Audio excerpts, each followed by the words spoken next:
kasama ang Smart Antibacterial Dishwashing Liquid at Knorr Cubes. Para isang maging kitchen superstar, kailangan nyo magpahitang gilas. So kanina nag-eksperimento kayo. Tingin nyo ba pinanindigan nyo yung mga eksperimentong ginawa nyo? Most especially, ginamit niya chocolate. Unang-una ang pait.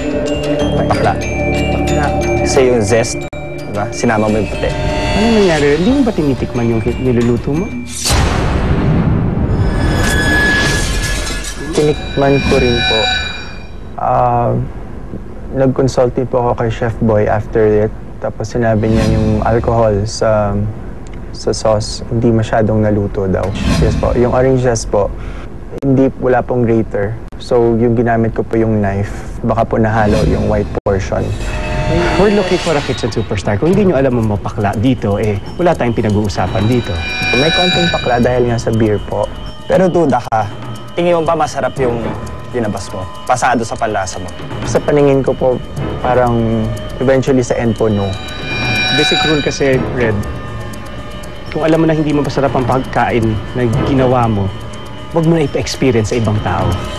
Keep it to yourself. Chef Martin, meron ka bang... For Dean, no?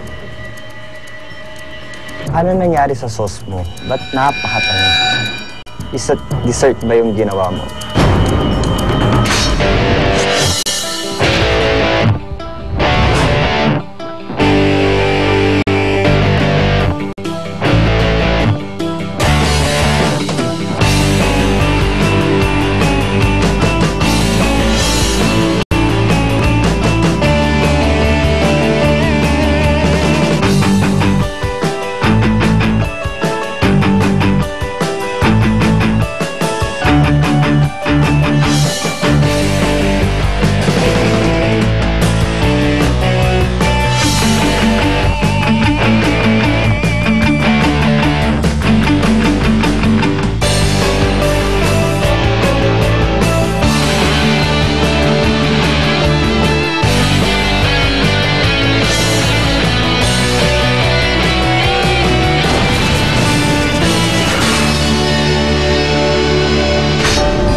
Ano nangyari sa sauce mo? Ba't napakatamis? Isip ba yung ginawa mo? Napatamis ko po siya talaga kasi po gusto ko po medyo matamis. Kaya lang po nagkulang lang po talaga ako sa salt. Parang tilapia fondue yung labas eh. Parang ganun nga po ang nangyari. Intentional na maging tilapia fondue? Talaga pong kinamp-up ko po talaga yung sauce. Talaga pong gusto kong ilabas yung sauce po. So dessert nga ang ginawa mo, hindi main course? Hindi po siguro. Hindi po. Kasabi mo lang. Kasi po, sa totoo lang po, hindi ko po masyadong alam yung main course. Yung main course po kasi yung po pala yung pinaka-pagkain po talaga. Kaya nga kayo pinahuli ng tilapia kasi main course ka, di ba? Tapos po, gusto ko po sana siyang pagsamahin po siya. Dessert na po siya, tsaka main course po siya. Gagawin mo dessert ang tilapia? Yung sa ibabaw po may chocolate po.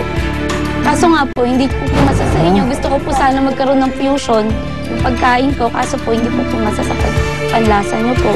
So yun, iuulam mo sa kanin? Opo, maaari po. Chocolate? Matamis po siya, tas po maalat-alat na konti. So temporado na ba? Martin, isa ba sa mga instructions gawin nilang dessert ang isda? Wala eh. Kung di ka sigurado sa ginagawa mo, 5 ingredients yun. Bakit ka pumili na hindi ka sigurado? Sigurado po ako dun sa sauce ko po na gawin chocolate tea. Tapos po, pagka piniride ko na po siya, yun po yung magiging sauce. So dessert nga. So tilapia at dessert. Alam mo, isang kitchen superstar ay alam mo kung paano mo dalhin ang iyong sarili. Dahil kung hindi mo kayang dalhin ang sarili mo, kaya ka narito ngayon. Bakit 2 beses ka na nandito? Siguro po hindi po naging maganda yung come out ng pagluluto ko. Kaya po siguro nandito po ako. Siguro o yun ang dahilan? Red, ikaw, bakit 2 beses ka na nandito? For this challenge po, I think I took an unreasonable risk. I should have stayed with something safe, something eatable, something na... No, we never ask you to stay safe. We are allowing you to experiment and take risks. But please, sana calculated na hindi masusuka yung pinakakain mo. Marlene, after mong mangako ng isang beses, andito ang dalawang masters of the table, bakit ikaw ang bibigyan nila ng isa pang pagkakataon? Sinasabi nila, yung pagiging taklesa ko po sa kanila, pangit yon. Pero para sa akin, tulong ko rin yun sa isang grupo namin. Pero hindi daw nakakatulong. Kaya ko pong magbago. Kaya ko pong humingi ng sorry. Nag-sorry na po ako kay Mami Aileen. Pero bago po ako nag-sorry, pinatunayan ko na hindi ko kaya nung nagkati kami ng manok. Kahit na marami kong ginagawa, pero ginawa ko, tinulungan ko si Mami Aileen. Huli na lang kita. Dali.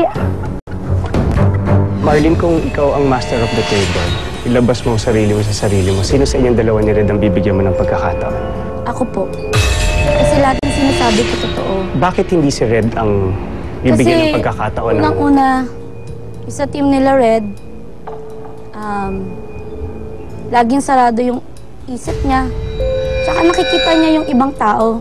Hindi niya nakikita yung sarili niya.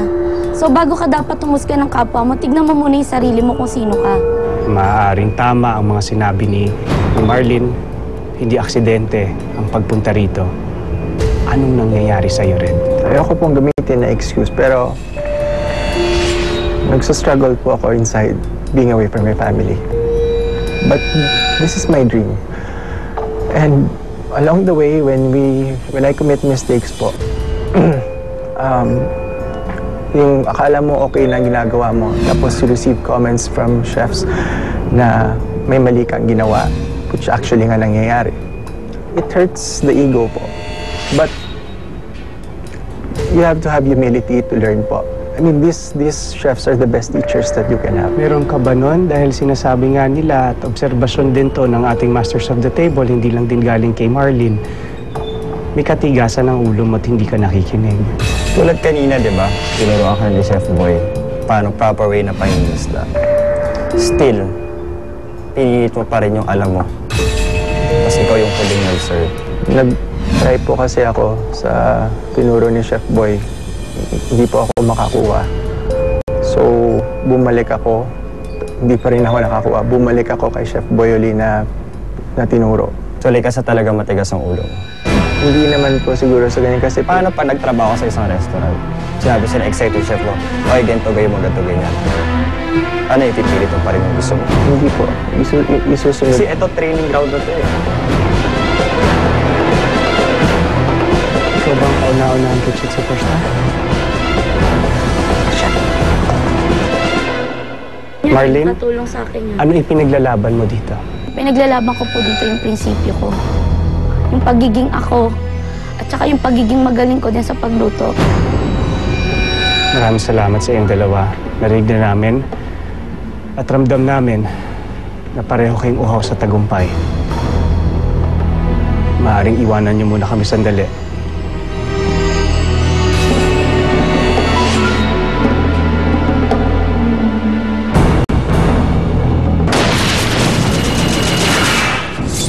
Redlyn, meron nang napili ang ating Masters of the Table.